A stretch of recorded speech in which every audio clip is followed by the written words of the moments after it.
Hello, everyone. Welcome to our first episode of Resilient Women Wednesday. For those who don't know who I am already, my name is Tammy. I am a C4, C5 quadriplegic. I was injured in a car accident when I was 17 on April 4th, 2008. A car had cut off my car, which caused my driver to panic and swerve, then hit an oncoming divider, which caused our car to flip. And unfortunately, when the car flipped, the impact was heavily on my side. I woke up underneath the car, and the car was actually on top of my head, and I noticed all the windows were blown out. So a little background story before we start on why I created Resilient Women Wednesday. First and foremost, my channel is a spinoff of one of my good friends' channels. His name is Sean. He's also a quadriplegic and just gives such amazing tips for independence. And him and his buddies coined the term quadcast, which is so clever. And then they gave me the blessing to create a spinoff for women. I feel like there's a lack of resources for quadriplegics, especially for women who are quadriplegics. So I wanted to create an outlet where we can come together to support each other by sharing about our lives, our thoughts and emotions, our struggles and successes, as well as our resources. With that said, I'm really excited for you guys to meet my two beautiful friends who are also C4, C5 quadriplegics, Chelsee and Emily. Chelsee, do you want to go ahead and share a little bit about yourself and your story? Yeah, hi everyone. My name is Chelsee. I am from Santa Maria, California, which is right on the Central Coast. I'm a C4, C5 quadriplegic, and I was injured in an accident back in June 2019, a car accident. My friend had overcorrected the wheel, and we flew into, I guess you'd say, kind of like this ditch or like pig pen. But thank God I'm still alive and still here today. Yeah. So I'm about a year and a half out. Wow. Okay. Thanks for sharing your story, Chelsee. How about you, Emily? Hey y'all, my name is Emily. We're in Dallas, Texas. This is where I'm from. I became a C4 C5 quadriplegic August 15th of 2012, and I was in a motor vehicle accident with some friends, and the car ended up in a big ditch, and I was paralyzed on impact. And yeah, that's about it. That's my story. Wow. All of our stories are so similar. And, Yeah, I'm really glad we're all okay, and I'm glad we all met and we can congregate here to support each yeah, other and just share about our lives. So, me too. okay, I guess we can get down to the questions. So the first topic would be about walking again and quality of walk again or quality of life. So I wanted to know, how did you feel when you first learned that you were paralyzed, Chelsee? And then we'll go to Emily. Yeah, so I was in the ICU for a month and a half, and I want to say like the first week I was so drugged up, and I was in so much pain that I didn't quite realize what was going on. Like I knew I was, I don't know, something was just really wrong, but I guess I would say after that first week is when I really started to notice, like, oh, okay, I'm paralyzed from the chest down. I cannot feel the rest of my body. Yeah. Um, and that's when I started to really recognize, what that was and what it meant. Yeah. Just not a So, lot of yeah, time to like process, huh? yeah, exactly. Yeah, it's a lot to take on. Yeah, I did. Like you, I remember I woke up and I heard the word paralyzed, and I was like, that sounds bad. I'm going back to sleep. I'll deal with it later. And I woke up, I was like, yeah, the nightmare is pretty real. So I understand the feeling. How about you, Emily? Oh gosh, I don't think I realized what had happened to me. I had turned 16 2 days prior. I didn't Wow. know anything about paralysis. And like Chelsea said, they had me on a lot of drugs, medication as well.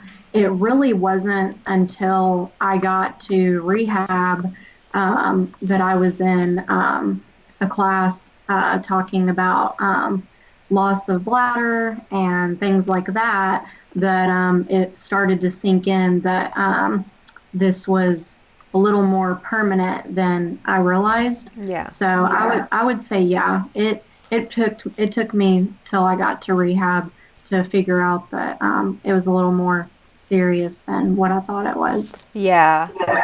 I mean, I don't know if you guys had this feeling, but did you have wishful thinking that, like, oh, maybe we can be the exception and, things can Oh magically yeah, reappear? Yeah. yeah. I was talking to my mom about like going back to like cheering and stuff Yeah. like that, and at the time my mom didn't have the like heart to Break it to really you. say that that probably wasn't going to happen again. So yeah, I definitely didn't know what was going on. I'm sure had I got injured older, I would have understood it more. Yeah. Um, my sister was very like realistic with me. I remember I woke up and I finally had the courage to ask someone, anyone, like, am I ever gonna walk again? And she was Hmm. like, well, we don't know, Tammy. It depends how hard you work and, how your body Yeah, reacts to this injury. And I remember all hell just broke loose and, I just cried and cried. And um, yeah. but with that said, leading to the next question, how has disability grief of not being able to walk again or not being able to walk or potentially walk again affect your mental health and confidence or your outlook on life? Chelsee, you want to go first? Yeah. So kind of what Emily was saying with not really recognizing that, how paralyzed or how permanent the injury was till Yeah. rehab. I didn't really think about it too much while I was in rehab. And especially during that first year that I was injured, I was just so busy, trying to get better and just learn as much as I can Yeah. that I didn't really focus on, oh, what is it, or am I ever going to walk again, or what's going to feel like, or anything like that. I think it wasn't until this like next year where I realized how permanent the injury was, and that being a quadriplegic and being a complete quadriplegic, that I probably Yeah. won't ever walk again, especially, not having any movement in my legs at all, or really any feeling in my legs. And how I've dealt with that, honestly, is just trying to find new things that make me happy, and focusing on what I can do. And that's been really difficult. Like, that sounds kind of Yeah. easy coming out of my mouth, but it's not easy at all to focus Hmm. on things, Yeah. that I can do. So that's kind of mainly what I've been doing the past couple of months. Yeah. That's good. So the best we can do is, like, you take it day by day and, grief comes and goes and Yeah, it does. you kind of just have to deal it, in that moment, and it comes and goes. Like, some days we're okay, we're like, okay, well, like, this is the reality of my life, and then there's some days that things come up, and like where you can't participate or whatever, and the reality of, like, wow, this is lifelong, is it's like a little more difficult. So I think we can all relate on that too, Chelsee. Okay, Emily. Yeah. Um, okay, tell me the question again. It was Oh, walking, yeah. how I feel about it. How has disability grief of not being able to walk or potentially walk again affect your mental health, self-confidence, or your outlook on life? Oh goodness. Well, it's definitely made me look at life differently. I have a lot more compassion for people. Yeah. I'm still working on trying to have a little more patience. Yeah. Since I can't move the way that I used to. But I would just say, in the beginning of my injury, walking was important. I wondered if it was something that I was going to be able to do again. But as time goes on, I think what's more challenging for me is just the everyday today Hmm. tasks. That's I'm kind of I would be okay if I never walked again. Yeah. You know, so yeah, I really care more about, you know, being independent. Yeah. So Yeah, which is why I made this topic where it's like walk again or quality of life, yeah, right? and Um, yeah, and I would like to say, you know, a lot of people, I think that don't know a lot about spinal cord injury may think that someone isn't walking years later because they didn't try hard enough, and that's not how it works. that's false. Yeah. You know, most people that break their neck or back rarely ever walk again. It's there, you know, there's not a cure for Yeah. it. So Yeah. just because somebody's not walking doesn't mean Yeah. that they certainly didn't try, because a lot of us do try for a Yeah. long time to get better. Yeah, we try our best, and sometimes, depending on how bruised and injured our spinal cord was, your body just allows you what it allows you. You know, no matter how hard you try or no bad, like how much you want it. Um, so, you know, going back on it, how have you processed the grief of not being able to walk or potentially walk again? Like what, you know, any Um, outlets? I mean, I do what everybody else does. I mean, you know, I've cried over the years. You know, I mean, I still cry on some days because it's very difficult, but I can honestly say, like, like, through social media, meeting y'all, you know, like, there's different support groups, and, you know, I mean, I see a therapist as well. I think everybody should. Yeah. But you know, that's kind of how I manage, you know, how I feel about this injury. Yeah. So, Very relatable. I'm on that boat too. How about you, Chelsea? Um, yeah, I cry a lot too. Same. Yeah. That helps me, get it out. It's usually mostly like I'll be thinking about a memory, or it'll be like a really difficult day that day or something, and I'll just have to like let it out. And crying is just my outlet like that. Music really helps me too. I oh love yeah. music, Yeah. and I also see a therapist as well, and she really helps me out too. Gives me advice or different ways to work on things and coping mechanisms and stuff like that. Yeah. And like I mentioned before, I just try to do things that make me feel good.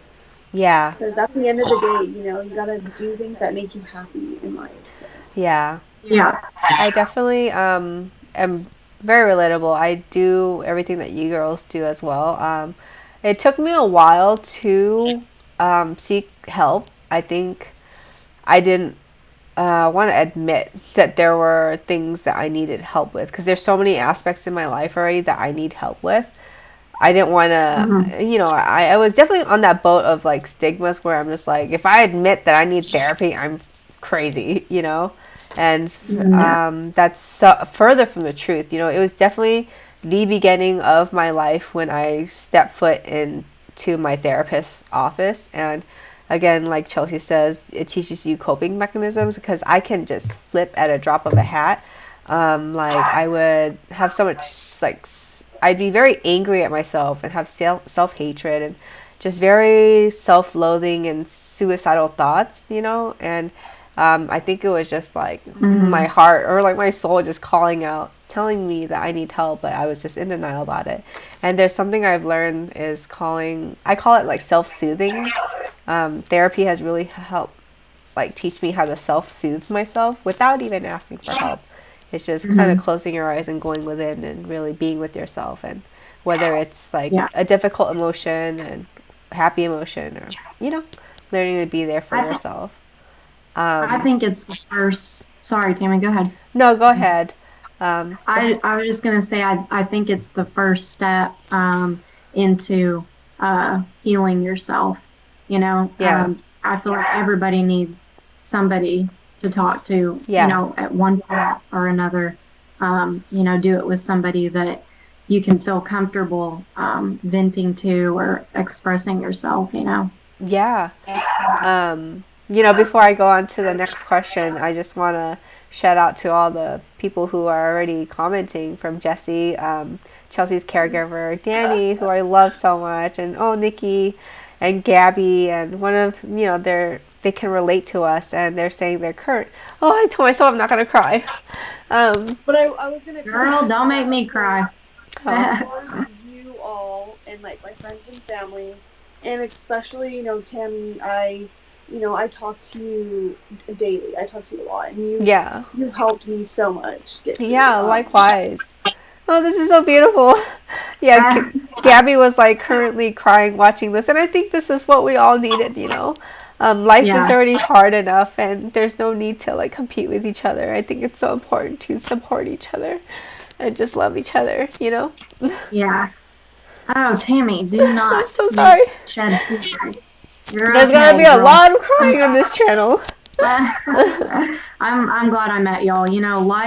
Life is already challenging. So if you can have people in your life that will uplift you, it makes life easier. So it's so important to have people in your circle Yeah, that care about you and want to see you do well. yeah, You know, exactly. that's important. Oh, shout out to you, Ashley. Yes, you too. Okay. Get it together, Debbie. So the next question is, what are some outlets you are pursuing or have once pursued in hopes of being able to walk again or regain the best quality of life? We can go with Chelsea. Um, You have some exciting so things in line. I think I think right now, I'm mostly focused on quality of life more than walking again. Uh-huh. And yeah, I would say I'm more geared towards that just because, as I mentioned before, I do want to focus on what I can do and what I can pursue in life. And I mean, that's a range of things as far as like going back to school and Yeah. just Mhm. doing just doing like daily workouts that I could do on my own, like just moving my arms by myself. And of Yeah. course, when my caregiver is here, having her help me, get set up with the Mhm. standing frame or different workouts and stuff like that. Yeah. Um, and I'm actually going to be taking a course at my community college this month, and so it starts in this month. I So I'm really know. So excited about proud. and nervous. Yeah. And also something coming up too is, and I am looking forward to getting that stem cell procedure done. Actually, in the beginning of February, so that's coming up really quick. And Yeah. I'm just excited to do that and just to honestly travel with some good family and friends as well that are going to be there to support me and that have always been there to support me. So. Yeah, I'm really excited. I'm excited to bring you back next time on this channel and hear all about your experience. And it can be very informative for people who want to go for that route and see whatever works. I wish there were more of those outlets when I first got injured, but hey, it's never too late. It's whatever you're open to. Thanks for Mhm. sharing that, Yeah. Chelsea. I'm excited for you. Okay, Emily, do you need me to repeat the questions? Uh, yeah. Yeah. Go ahead. It's okay. How have you, what are some outlets you are pursuing or have once pursued in hopes of being able to walk again or regain the best quality of life? Well, I've done two stem cell treatments Mm. myself. One in the Dominican Republic and What? one, yeah, Sorry. I know. That was about a year after my injury. And I also did a stem cell treatment in Fort Lauderdale, Florida. Um, it was good, but I don't think stem cells are where um, where they what am I trying to say? Let's see. So I just don't think we're there yet. I think we Yeah. have great potential. And I feel like I got, a little return of function, but with the amount that I got back, it to me wasn't worth how much it cost. Yeah. But I did go out and do that. I went to Project Walk for about a year. Most paralyzed people cannot continue Mm-hmm. to do that because it's so expensive. Yeah.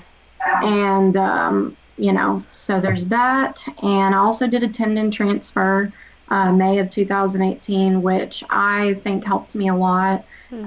I definitely have more range of motion in my arms and can use my wrist better.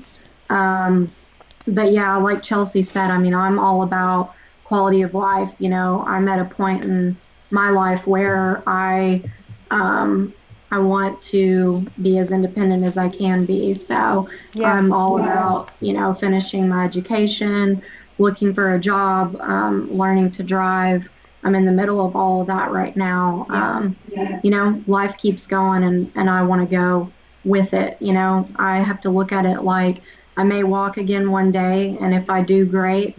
If I don't, whatever. What can I do now to make my Yeah. life better? So, Yeah. Yeah.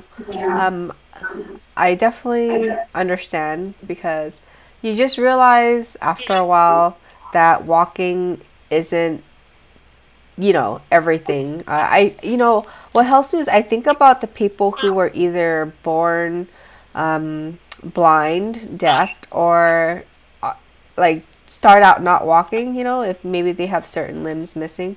It's all they know. So that's their normal, And for us, yeah, we were born with like two arms, two legs, we can walk.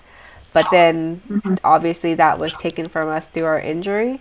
But it's just like, would we feel less or lacking if we were born that way? oh If no, that was all we knew, So I realized there's so many ways to live in hmm life, and walking just isn't everything.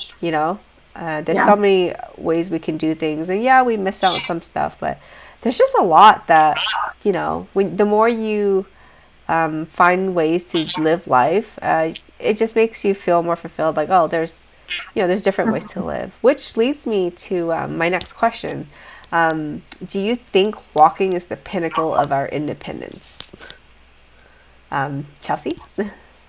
Um, no, I don't.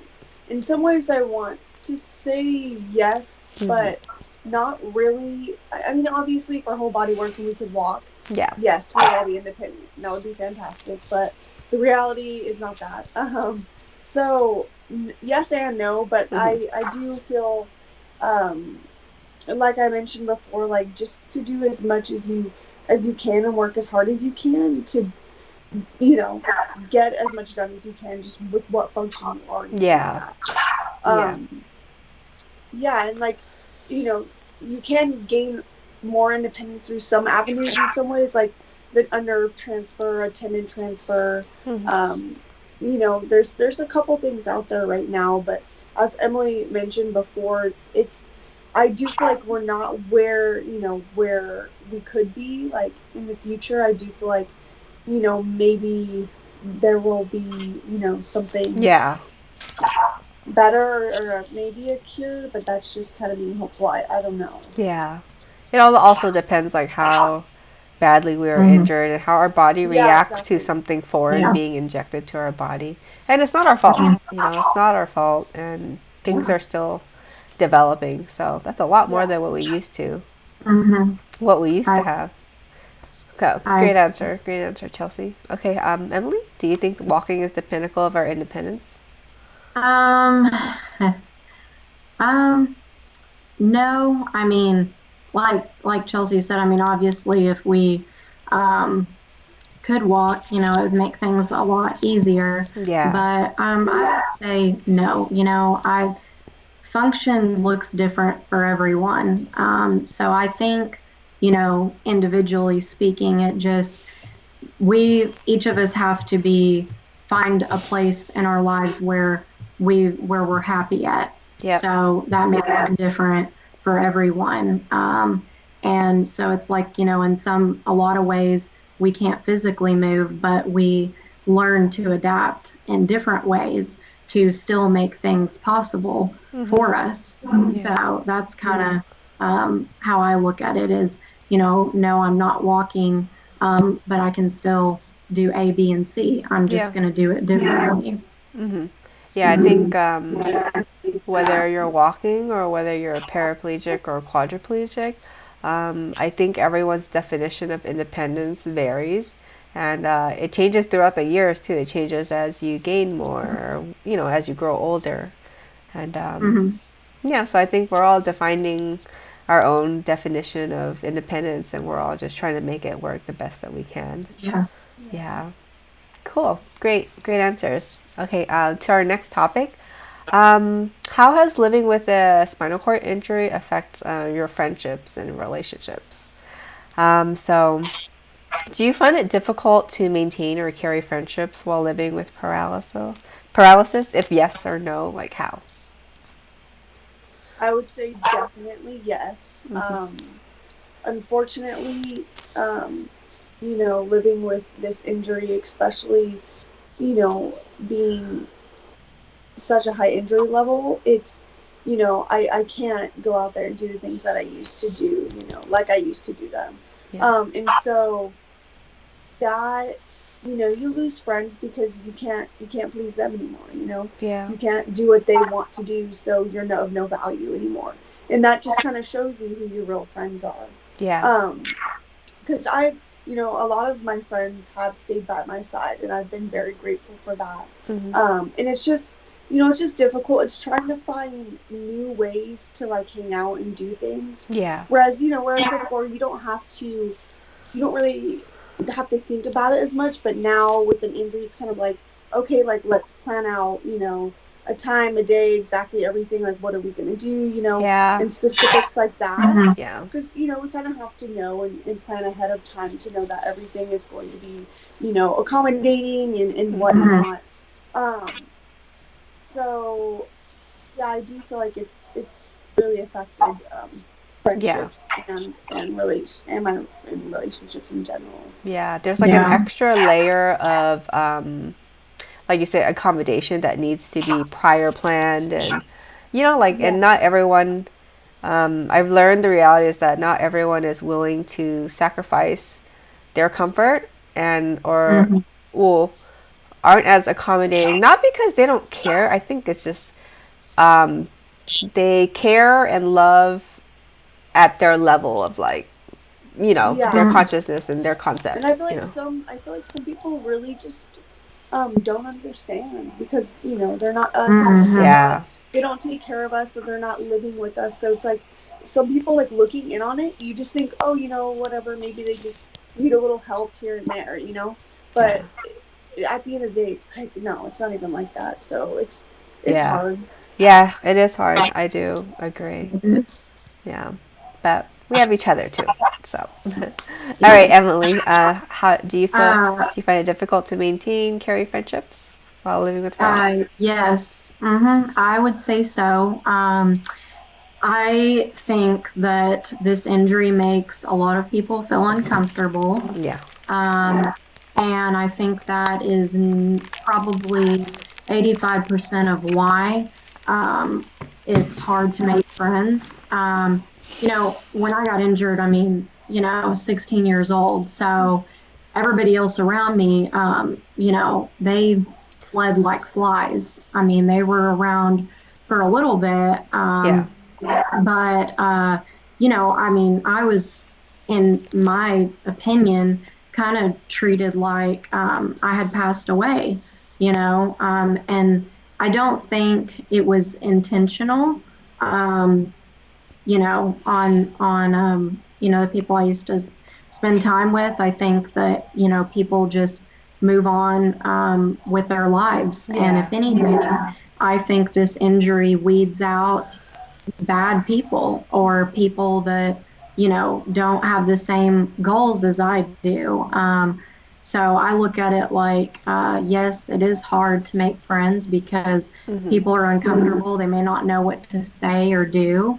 Yeah. But at the same time, uh, if anything, it'll take out the people that aren't meant to be in my life, um, and I can continue to meet other people. Yeah. And so I'm thankful um, for the people I do meet and the people that do remain in my life and give me a chance to show them who I am, because my Mm, injury is not what happened to me or what happened to y'all. Yeah. You know, it's about what's on the inside. And a lot of people forget that. I think Yeah. it's all about we live in a physical world full of materialism and physical beauty, and that's Yeah. what is important to people. So Yeah. that's probably why it's hard, a little bit harder for people in our position. Yeah. I think this injury like helps you value different things now, and which leads me to my next question. Have you ever felt like the traumatic experience of incurring a spinal cord injury changed you so much that you find it challenging to relate to old groups of friends, and like your interests change and whatnot? Yeah, yeah, I would agree with that for sure. My Yeah, I would say my interest changed a lot because I had just graduated college right before my injury, so I was still kind of in like the college phase of like, yeah, let's go out, go dancing, have fun, not a care in the world type of kind of mindset.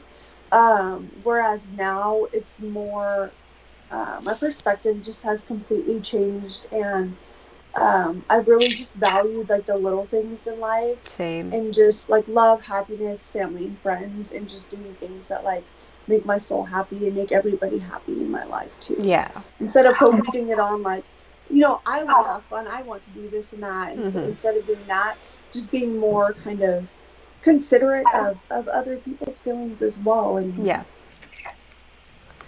Yeah. I think we all again, that's kind of a form of like self-soothing. You find whatever ounce of, you know, happiness out there that fulfills you rather than seeking it in like other yeah, people and friendships. And real quick, like I think something that I realized as I got injured was that I didn't realize how much I tried to escape myself by seeking other people's validations, like through friendships. Like they fulfilled my ego and what I thought was my sense of identity.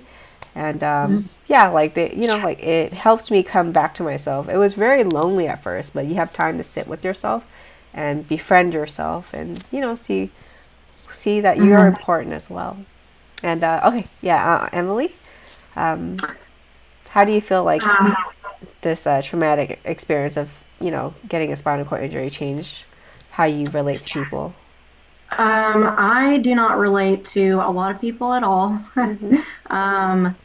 Before my accident, I'm still a very outgoing person. I have a big personality, and that didn't leave me. But there's definitely a big part of me that is a lot more serious Yeah. than I used to be. It grew me up extremely fast, and I definitely think it's taken my soul to a higher level of consciousness.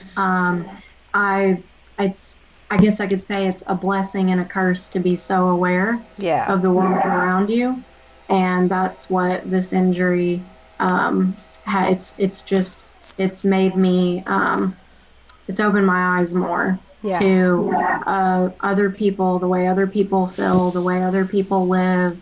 I feel like I can feel more than I've ever felt before, if that makes sense. Yeah, that does make sense. This injury makes me feel lonely, not in like a physical sense. Like, yeah, sometimes like, you want to be around people, but I feel lonely most of the time is because Yeah, I feel like I'm surrounded by people who are more don't like out of understand. touch.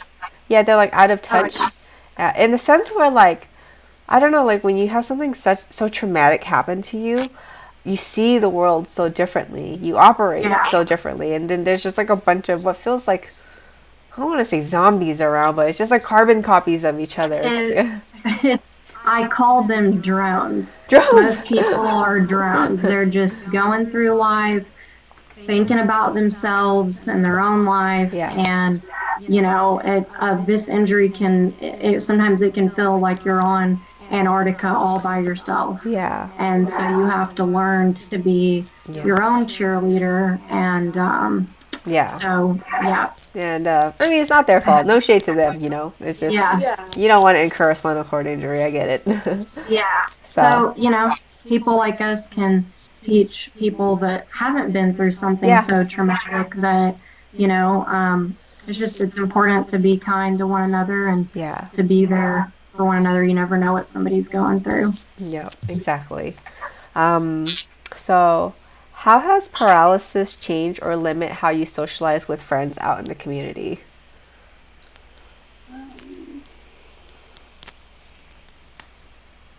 well, it's kind of hard Like, because of COVID. yeah, exactly. Oh, well, aside from COVID, what I mean is like, just how does it interfere with like, you know how we just can't pick up and go somewhere? If we go somewhere, it's like you gotta call ahead of time. Like, does your table Yeah, fit me? Is it warm? Is it cold? Is there a ramp? Is there parking? You know, things like that.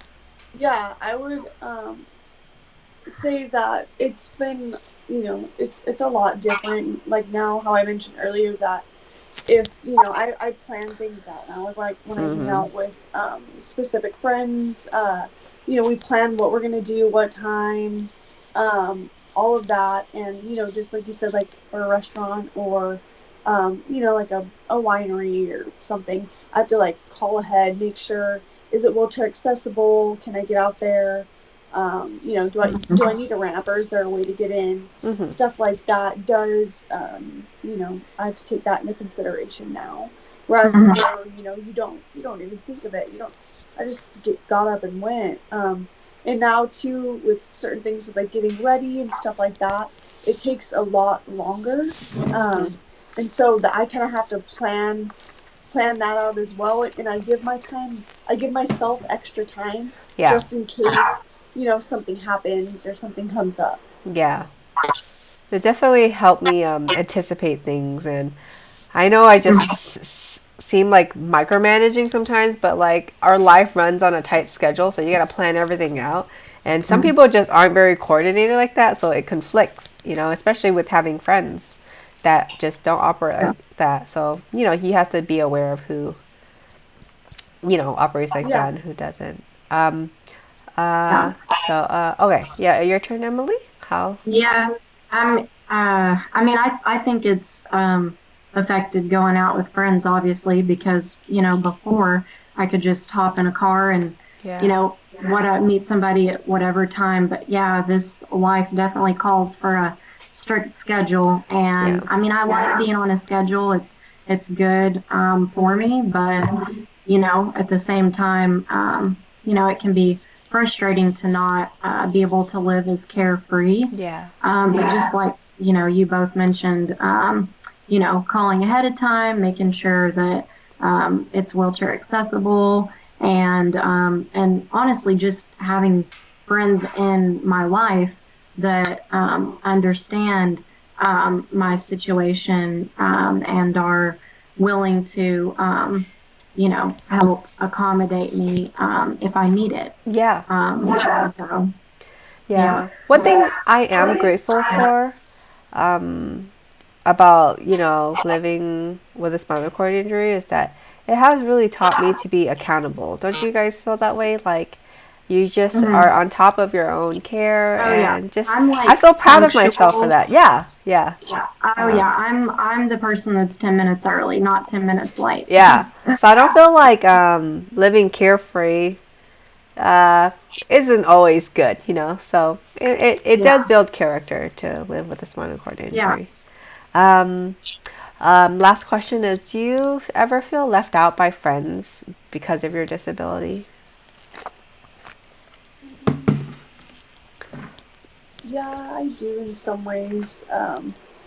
Like, for example, I'll see like certain friends or even family members, going on certain trips Yeah, or something like that, where I like in my head I'm like, oh, well, I could have just hopped in and went with them really quick, yeah, and had a fun time. But um, like we just mentioned, it does take a lot more planning to yeah, do and things like that. If I were to go travel or go on a trip of any kind, um, even if I need to, go to a friend's house or go down the street or anything like that, it's like I need someone to drive my van. I'm yeah, unable to drive it right now. yeah, So I have to take that into consideration as well. And I do feel like that has affected my friendships a lot because I can't be as independent as I used to. yeah, And I can't just, go drive to my friend's house. Whereas like I feel like a lot of them consistently and constantly have to keep coming back to me and Yeah. come to my house because my house Trust Mhm. has me. the ramp, and Yeah. certain things like that. So Yeah. it has affected my lifestyle for sure. Yeah. Yeah. I completely empathize, but also learned to take power back and have Yes. accountability. Is I also well, my brother's boss gave me a portable ramp, so I know like if I want to go to someone's house, I'm like, can I bring my ramp to your house? And you just find ways to make it work for you. And if they're your true friends, um, they're open to it.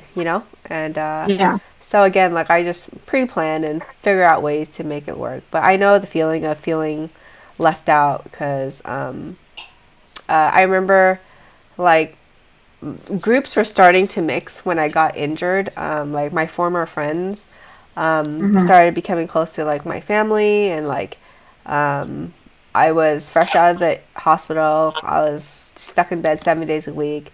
I'm seeing them like go party together, and it created. I created a lot of drama because I didn't know how to kind of open my mouth. I was so young at the time too. You didn't know how to be vulnerable, and I was very jealous. Everyone, it felt like everyone was moving on with their life and just doing all the things that brought you joy at one point, and I just felt left Mhm. out. And so I completely empathize. Okay, Emily, your turn. Yeah, I mean, when I first got injured, I definitely felt left out because, everybody like went back to high school and I, started doing like homeschool from home, and I actually ended up getting my GED Mm-hmm. and all of that. So, yeah, I mean, I stopped getting asked to do stuff, and it turned into, well, we need to come by and visit you. And, that term to me, makes, I don't know, to me, that can make a person feel like they're, Yeah. like 80 years old in a nursing home. Like, Yeah. no, I don't want to be visited. Yeah. Want things to, I just want to be treated normal. Yeah. But yeah, I mean, I would say, yeah, I mean, I got left out and I felt left out. But, as time goes on, what makes me feel left out is like if I look at like social media and, say like people are on trips and things like that, I Oh think yeah. about how, how easy it would be to um, have all of that if I Yeah. was on 2 feet. But as I've gotten older, I look at it like I'm going to take control back over my life as much Mm-hmm. as I can. If I could give any advice to any freshly paralyzed person out there, it would be to do not stop until you accomplish exactly what you want. Yeah. Because I am a firm believer in whatever you believe, you can achieve. And Yeah. just like Chelsea mentioned, somebody having to drive her to meet a friend. Yeah. I've been living that way for, over 8 years now. And that's Mm-hmm. why I've started to go. I mean, I'm working on driving right now because I want there to be a day very soon. Yeah. But if I want to go somewhere, I can get myself there by myself. Yeah. So it's just to me all about taking back control. Yeah. So, Yeah, I definitely me and Emily are all on the same path of like, you know, taking back our power and driving again. I never saw the day where I would be able to, but I recently got cleared as well to drive. And yeah. speaking of feeling left out, I had a former friend where she was showing me her car, and I remember I was trying to be supportive, but I was biting back like the tears of like Yeah. discouragement and envy and just jealousy, just all of it. And Yeah. I just couldn't picture myself doing it. But then 10 years later, I know it sounds like a long time, but sometimes you need that Yeah. time frame to grow, Yeah. and to just like grow as a person and learn. There's a lot Yeah. that needs to take place. Sometimes we just want that in that moment, just for our ego. And there's that like Yeah. complex where like you want to feel independent if you can do X, Y, and Yeah. Z, you know. But Yeah. there's just so And much above that. But yeah, so here we are, it you is. know. But yeah, yeah, it's like, I want it for everybody else. I just want it for myself too. You Yeah, know, I feel like it's natural to be envious of others, even if you're not paralyzed. yeah, So especially with social it's, media. to me, it's not unnormal. And so, Yeah.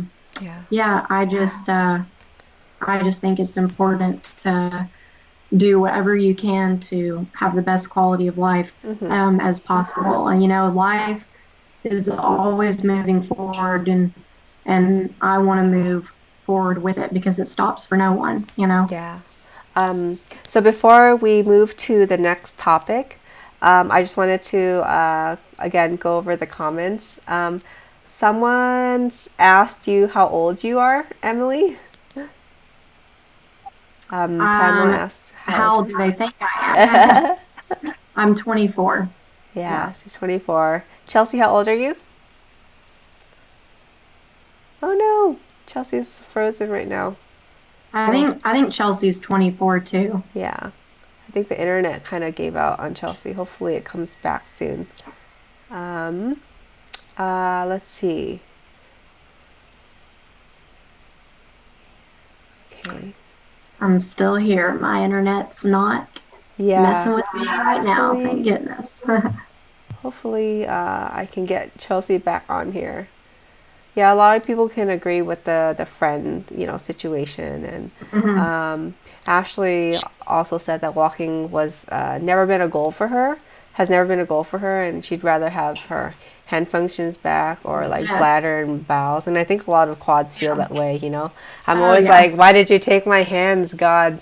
God darn it. Chelsea's Oh, there you back. are. Yes. Okay. Yes. Hands would be I excellent. know. If I just had that, I'd be fine. Yeah. So I'm gonna try to squeeze in. We can go over an hour a little bit since everyone seems to be really interested and love all these questions. So I'm just gonna try to go through these questions, and we can always like boil down the answers. Caregiver stressors. How how does the instability of not being able to secure stable care? How does it affect your independence and quality of life? Chelsea. Yeah, I would say it affects it greatly. I think like everyone, needs to have that stable caregiver that can be there, Yeah. specific time and everything. And sometimes that's really, really difficult to find for us. But I would say, in my experiences so far, I've had pretty good luck. But I've been through a couple different caregivers, Yeah.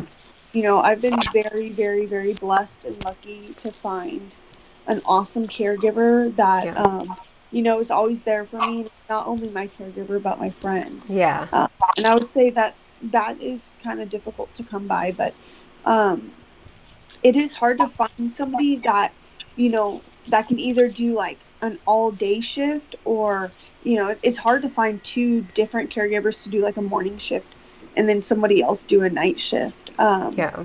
because just like if they leave in the middle of the day, for example, it's not like our day, it's Yeah. over. It We throws it still have off. a lot, yeah, we still have a lot going on and a lot to do. So Yeah. I would say that that's difficult, and that my life is affected by that as well. Yeah. And then also having family help as caregivers, That's that's huge. really challenging too. Just because like family, you're so comfortable, and that's your family, so it's not as focused. Like I've noticed that Yeah. the kids are not as focused like on me. It's more kind of like when it's It's like Relaxed. convenient, personal. it's convenient for them to come by. Yeah. Which I'm grateful no matter what. But having family help it is very challenging. Yeah. Yeah. I understand because it definitely affects your days where I feel like when family helps or whoever is around to help, you're obligated to just kind of take what you can get, and You know, like it's not a fluid schedule of like how you want things done throughout the day. You know, it's kind of like a little bit of here, a little bit of there. You know, Yeah, so yeah. okay, Emily. Okay. How, It's about caregivers, yeah, right? how does the instability of not being able to secure stable care affect your independence or quality of life? Thanks to this country, it affects it quite a bit Yeah. because caregivers, the turnover rate is high because they do not value these people enough to pay them what they deserve to be paid. So, caregiving is like a revolving door, in Yeah. my opinion, and it is hard Oh yeah. to find somebody that is willing to do this work for the amount they get paid for a good while. Yeah. So yeah, it's affected me. I've definitely had some not so great Yeah. attendance, and I have one right now that's awesome. I mean, but I know a lot of it is the pay. You know, if they're getting paid Yeah. well, then they're going to do well. You know, but if they're not getting paid well, it is hard Yeah. to keep that going. And like Chelsee said, family gets tired. I mean, my family, they work full time. Yeah. So, if you have somebody that works all day and then they have to come home and, assist somebody, and especially if they've done it for years, that can take a toll on a person's mental and physical health. Yeah. So, yes, if this country would like to treat their paralyzed folks better, they can start by Yeah. upping the pay so that, people like us can have a better quality of life. Yeah. And speaking of pay, like, do you also someone asked if you guys go through any agency I used to, and like how much but do they pay? oh yeah, well, an agency, well, they like to take some of the money, so they pay, and at least in Texas, it's about $9 an hour, Yeah. maybe $8 an hour. Yeah. People can go flip burgers at McDonald's for more than that. Yeah. That's just so So difficult for us yeah, to secure care. yeah, um, yeah. Yeah. So I go through IHSS, which is in-home supportive services, Yeah. and it pays minimum wage, Yeah.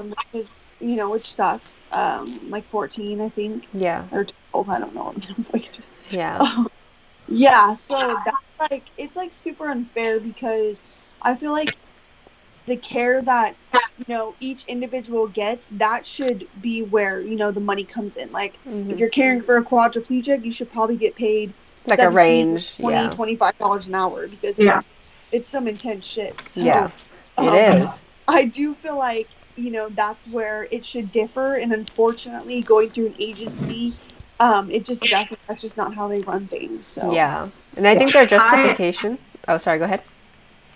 I was just going to say, I don't go through an agency anymore. I'm basically like my own boss, Yeah. and it's called here Consumer Directed Services, where basically I go with a company that manages the money, Yeah. but I am responsible for finding the care, hiring, firing, Yeah. training, you name it, and I like it better because she gets paid a little bit more. Oh, The yeah. only downfall is, you have to find your own person. But what I found is, going through an agency, they had a difficult time, finding people themselves. So I thought, well, Yeah. this is ridiculous. I'll just do this myself. If they can't find anybody, I'll go find somebody and at least they'll get paid more. So Yeah. that was the more realistic option for me. Yeah, that's very similar to IHSS. They give you X amount of pay. I think their justification is that they cover, they give you health care on top of it, which is a good benefit. So the pay ranges from different county, and, you can either cap it off with your own pay a little bit to, Mhm. I always train the person, and then I tell them like if we're compatible, like we can work out a number that we can cap off at. But Mhm. I have to like emphasize like what my needs are and whatnot. And yeah, well, we're also responsible for hiring and firing. You know, speaking of IHSS, if you guys didn't know, they have a registry list that you can call and you tell them your needs and hours and stuff like that. And they give you like 3 caregivers to call at a time, and you have to tell them the reason why and how many times you called the person when you know try to interview them, and you just let them know like, oh, that person was not available or they weren't willing to work with bowels, whatnot, and they constantly go through their engine and cycle you a list of caregivers. That's how I go searching for people. But the difficult part is that sometimes you can't find one on the registry list, and you can find someone on like Craigslist, a family, friend, whatever. And the difficult part is getting them enrolled because it takes a while, and like you have to tell the person like, you know, you're not going to get paid while we're enrolling, but you will get back paid, you know, and It it's takes a month. hard. Yeah. And I tell the people like, I try not to do it, but like people have a living, you know, and I'm willing to work with them and front them the money. I try not to do that because I sometimes just don't know if I can trust the person, you know, they could just disappear. Yeah. But if they Yeah. seem like trustworthy, then I can, you know, have them pay me back. And yeah, so sorry, next question. As a C4, C5 quad, what do you mainly prioritize when you train caregivers? Chelsea? What do I mainly prioritize? I would say just like my morning routine in general. Like, what does it Just entail? helping me to get up in the morning, which starts off with doing range of motion and doing those different stretches with both for my legs and my arms. Yeah, same. So I go through that, and that takes about 30 minutes ish. And then after that, I still wear my abdominal binder, so I get that on with my compression socks. And I have a suprapubic catheter, so I have my caregiver kind of clean that site and then change my night bag to my day bag or leg bag. Same. And after I do that, I get up and I do my bowel program. And that kind of ranges, sometimes it's 30 minutes to an hour. So that's, I don't know, it's kind of lengthy sometimes, but Yeah.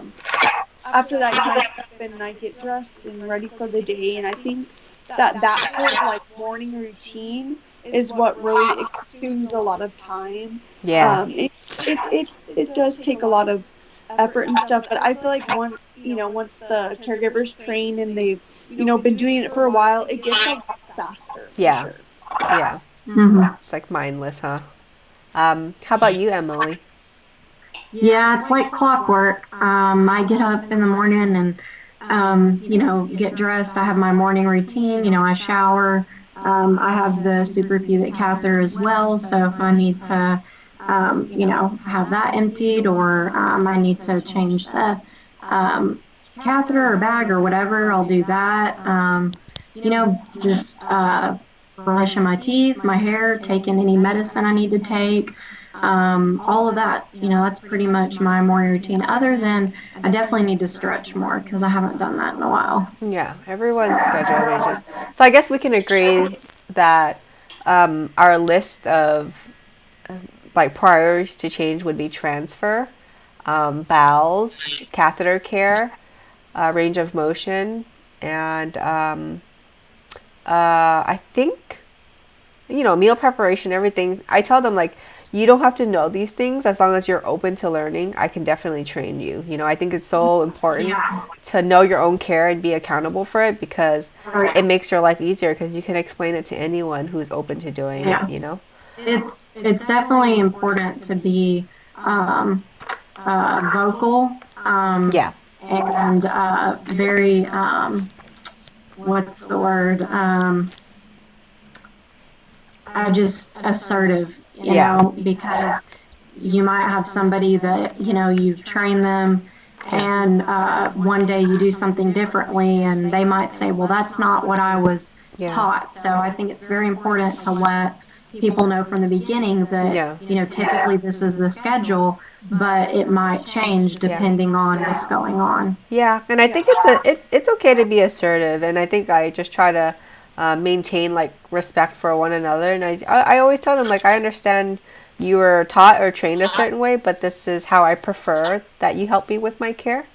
And then they just they just know, because sometimes what they know is what they know, and it's what they're comfortable. And there can be a compromise too, if you feel that what they're doing is right but it's not how you prefer to do it, you guys can meet like halfway. And yeah.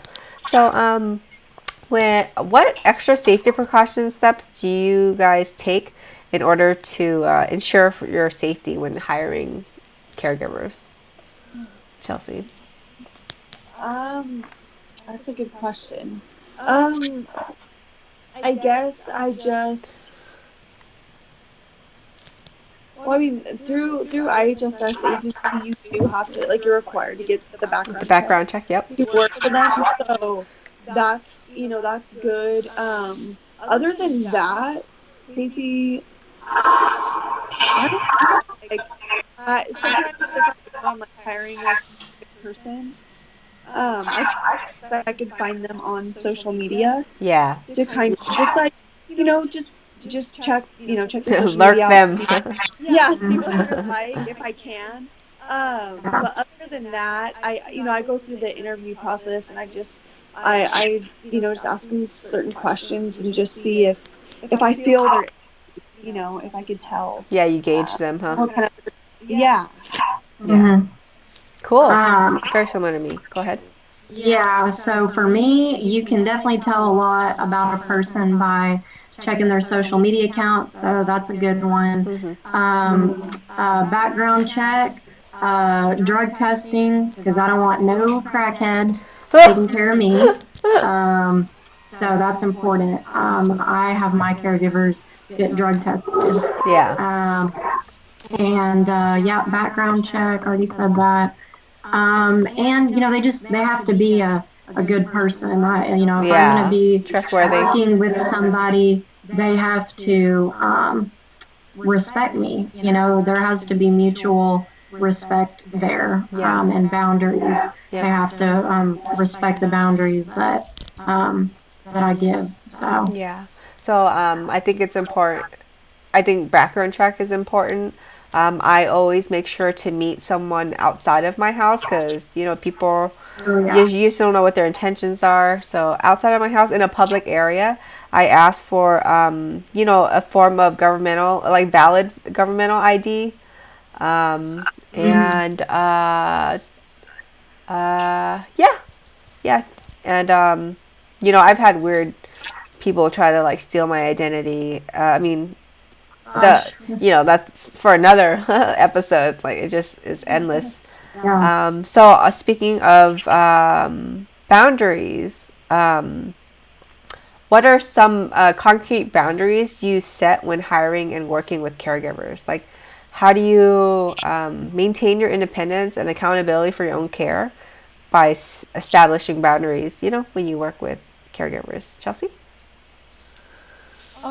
I would just say, like, I'm very vocal and assertive, and I'm not scared to speak my mind. So I just let them know exactly what I want and how I want it, Yeah. basically, and just how I want my care and what, what I'll accept and what I won't, kind of. Yeah.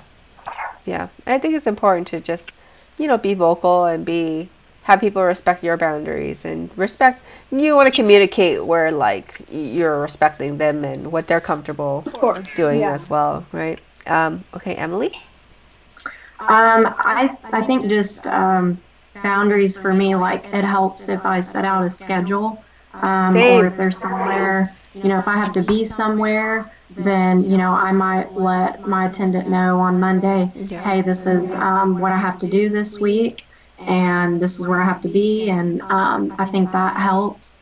And, I mean, I've had attendants before that have, questioned me, and I just won't ever allow that again. I Yeah. think that it's important for us to remember that they are in our lives to begin with, because there are things we cannot do, and that's why they're here. Yeah. So if you're going to be helping me, basically you got to do it my way. Yeah. And I just have to find a way to say that respectfully, Yeah. you know? Yeah. I So, always try to understand for the other person. Like yeah. there just always has to be like a mutual understanding and compromise. You sometimes I do have to compromise for our own caregiver, and sometimes like it's whatever we're open to. So that's why one of the questions is how important is caregiver compatibility, in your opinion, Chelsea? Mm-hmm. Oh yeah. I think it's pretty important. For the most part, because I've had two different caregivers. Like I've had one that would come in and she would do a really good job, do everything, the like scheduled and everything like that. Very Yeah. respectful, very kind. Um, but just like on, I guess, I mean, it's kind of that hard, like that fine line, like Tammy and I were talking about before, like with, your caregiver and then being a friend. Yeah. That sometimes can be hard to like gauge in Mhm. some ways. Yeah. Um, but I do think it's important to be pretty compatible with someone Yeah. taking care of, because the care that we need, it's just so intimate, Yeah. and it's just everything. It's in our personal lives and in our homes and stuff. And so I do think it's very important to find somebody that's compatible. Yeah, very much so. And like time can get away when you get along so well. I know like me and my caregiver in the past have done that. We just get very chatty and we're like, oh crap, time is getting away. But then when you catch yourself, you kind of put that out there like, oh, I want to make sure things get done at a certain time. And then they know. And it's just, I do this trick where I call time check. If I have to get somewhere by like 5, I'm like, oh, time check, it's 4:30. So we stay on top of it and we're not getting away with our Mhm. conversation. Okay, Emily? Yeah, I think it's important as well. I mean, you're working with the person every day, so there has to Yeah. be somewhat of a relationship there. Yeah, mixing caregiving and friendships is not a good idea to me, because they forget their role. And I've had that happen before where Yeah. basically they don't have a filter and they say whatever they want to say. And Yeah. it's, in my mind, I'm thinking, I need to remind this person Yeah. that this is a job, and that some opinions are Yeah. just not save them, Yeah. or, and talking about boundaries earlier, I'm like, like a caregiver being on their phone Mm-hmm. while they're trying to help take care of you. I'm like, this is an actual job. You wouldn't do that if you were, Yeah. in the corporate world. So yes, the relationship is important. They need to know from the beginning that, yes, we're going to be respectful, and good work gets rewards. So Yeah. if I have a caregiver that's been, doing well and all of that, then, come Christmas, I'm going to get her a nice Christmas basket to let her know I appreciate everything she does. So it's just maintaining that working relationship. Yeah, there just needs to be. I just always emphasize that although we're in a house, there just needs to be a level of professionalism, and sometimes it's easy to forget since we're in a house and we're comfortable. Yeah, And yeah. so, uh, are you ever shy and uncomfortable about having to consistently rely on someone or needing to have someone around all the time, like having a caregiver around constantly? Chelsea? Um, Shy or uncomfortable. I guess in some ways, I don't know. It's weird. Some days it's like I want to have somebody, my caregiver there, longer, because I want the people to, work out or do whatever we were doing. Yeah. And then some days, I do like my privacy and my own time as well. Yeah. Uh, so it just kind of depends on that day. But have I have a lot of alone time now as well too. So, I Yeah. think you just gotta find that like balance between the two. Gotcha. Hmm. Okay, Emily? Um, Question again. Like, do you Sorry. ever feel shy and uncomfortable about having to consistently like have a caregiver around or rely on someone?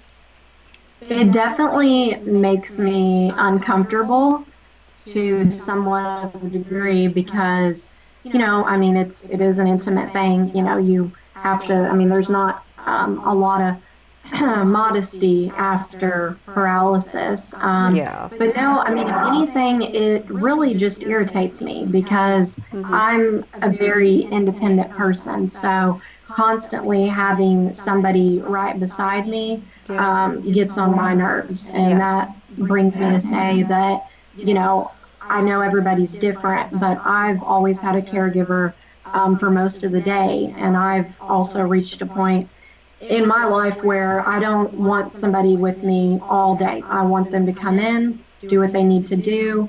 Goodbye. I'm going Yeah. to go live my life now, Yeah.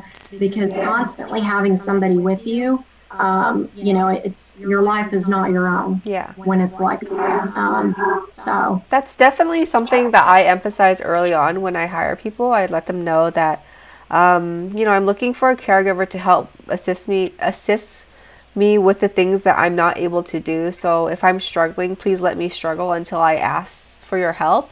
I'm yeah, also, I don't like someone like a hovercopter hovering over me at yes, all times. So like if there's any idle time where I'm eating or whatever, you can feel free to just, sit in the living room. I always text my cousin or my caregiver like done, and they just come in. And yeah, sometimes they know my schedule. Like sometimes I have phone calls, and if unless there's a lot of things to do, so if I'm busy with the phone calls, there's like supplies that needs to be put away, things to be refilled, trash in my room to be taken out, and yeah, like I just I explain those things to them so they are aware. Sometimes they just need the guidance as well.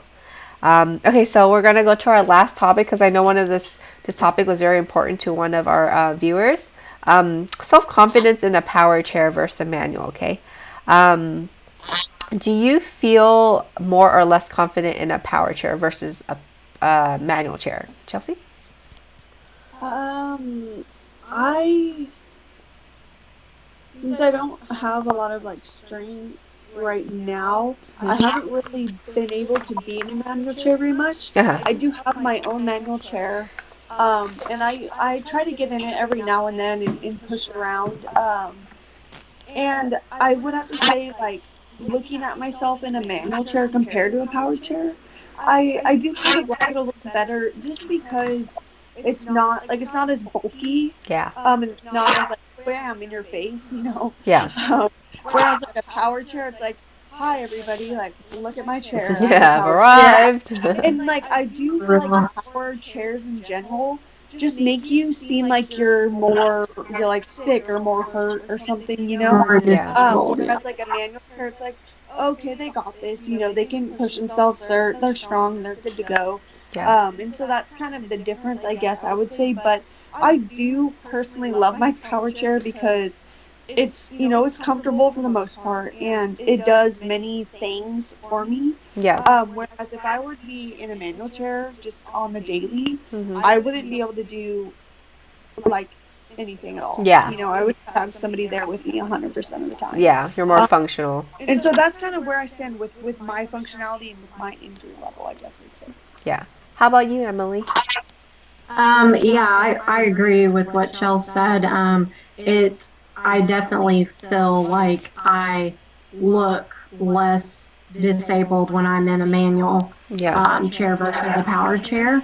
But at the same time, I think my posture is actually better when I am in a power chair.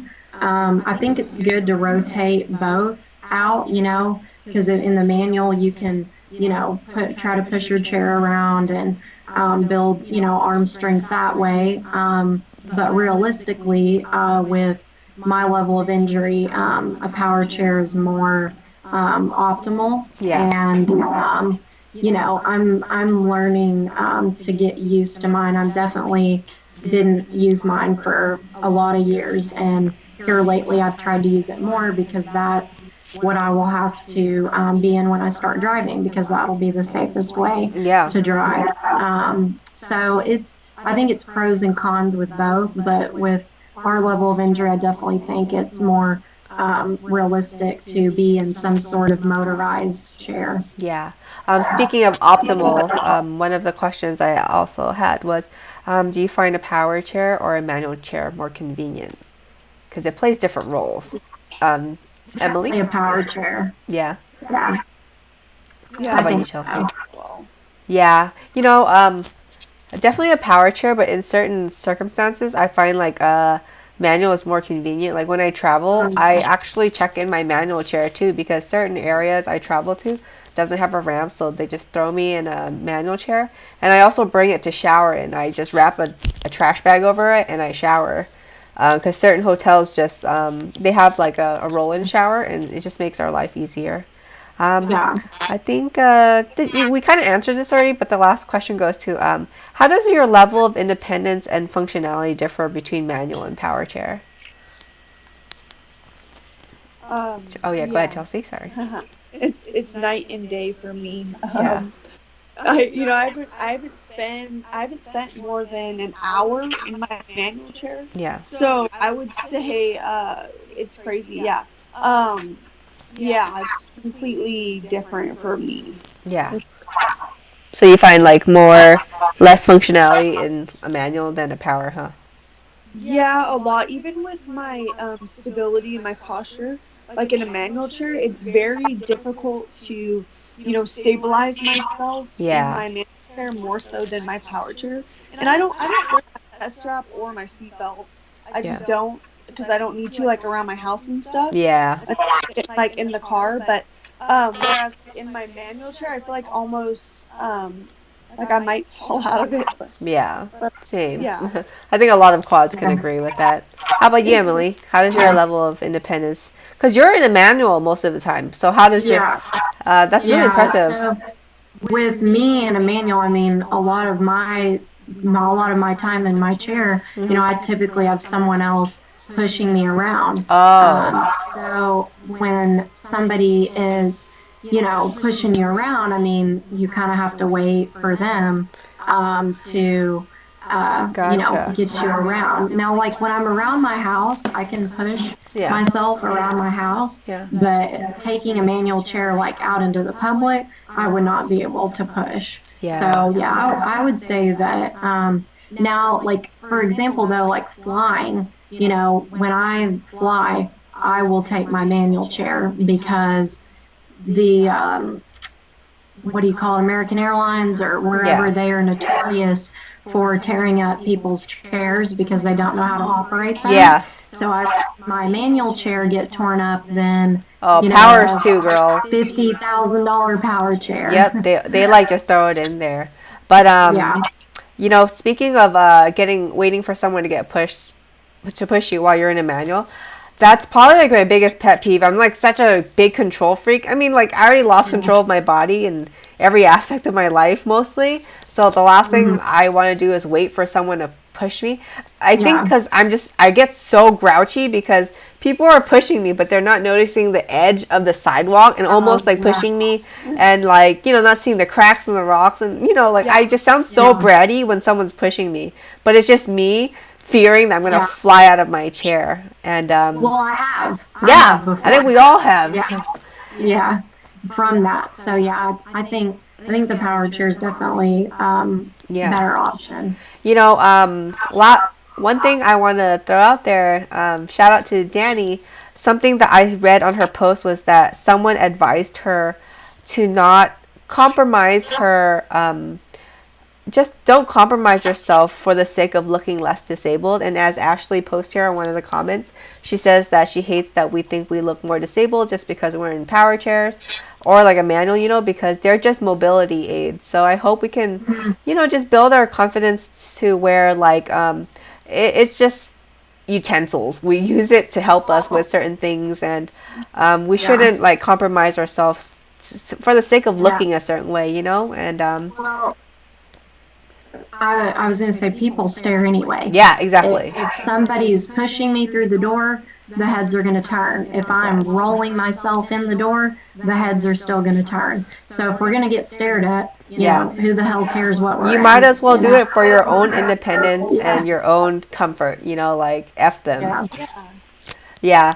So, well, I guess all right. It's coming close to that time where we close out our first amazing session.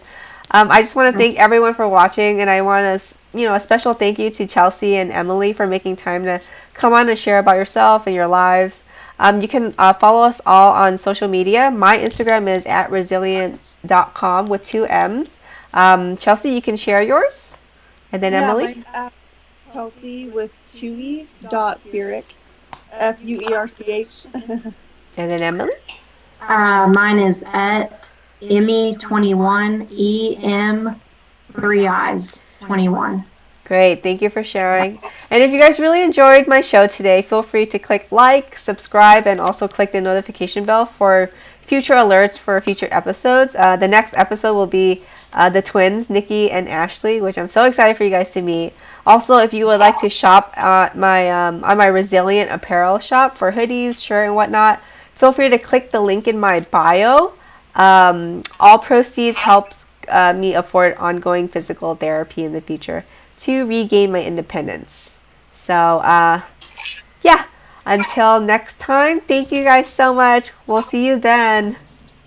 I had fun. Bye, Thanks. guys. Bye.